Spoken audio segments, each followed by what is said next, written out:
बचपन की यादें। एक शहर की एक गली में एक पुराना मकान था। उसमें एक बूढ़ा व्यक्ति रहता था। उसका ना कोई रिश्तेदार था ना कोई दोस्त।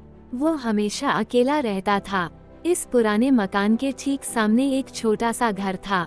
उस घर में एक छोटा बच्चा रोहित अपने माता पिता के साथ रहता था। बूढ़े व्यक्ति को बच्चे बहुत अच्छे लगते थे। वो जब भी बच्चे को देखता था प्यार से हाथ हिलाता था। छोटा बच्चा भी अपनी खिड़की में खड़े होकर जवाब में उसकी ओर देखकर हाथ हिलाता था। धीरे धीरे दोनों की दोस्ती हो गई। रोहित बूढ़े व्यक्ति को दादाजी कहकर बुलाने लगा। दादाजी अक्सर रोहित के लिए बिस्कुट लाते थे। कभी कभी वे उसके पसंद की चॉकलेट लाकर भी उसे देते थे। एक दिन रोहित ने भी उन्हें अपना एक खिलौना दिया। अपना टीन का सिपाही यानी टिन। दादाजी ने कहा कि वे इसे बहुत संभाल कर रखेंगे। कुछ दिनों के बाद रोहित ने देखा कि दादाजी कहीं भी दिखाई ही दे रहे हैं।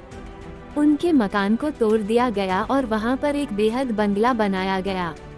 रोहित के पिता ने उस बंगले को खरीद लिया।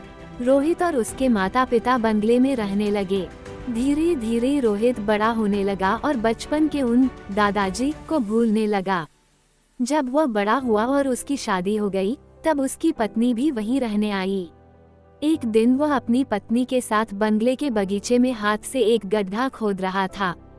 वहां वह एक बीज बोना चाहता था, तभी उसकी उंगली में कुछ चुभा। उसने खोदकर देखा तो यह उसका अपना टिन सोल्जर था जो उसने दादाजी को दिया था। उसकी तलवार की नोक रोहित की उंगली में चुभ गई थी। अपना बचपन का खिलौना देखकर अचानक रोहित को बचपन की सारी बातें और दादाजी याद आ गए। उसे याद आया कि दादाजी ने कहा था, ये खिलौना मैं बहुत संभाल कर रखूंगा। रोहित ने अपनी पत्नी को बचपन की वह सारी बातें सुनाई। सुनाते सुनाते उसकी आंखें भर आई। वह टिन सोल्जर रोहित ने अपने घर में सजा दिया।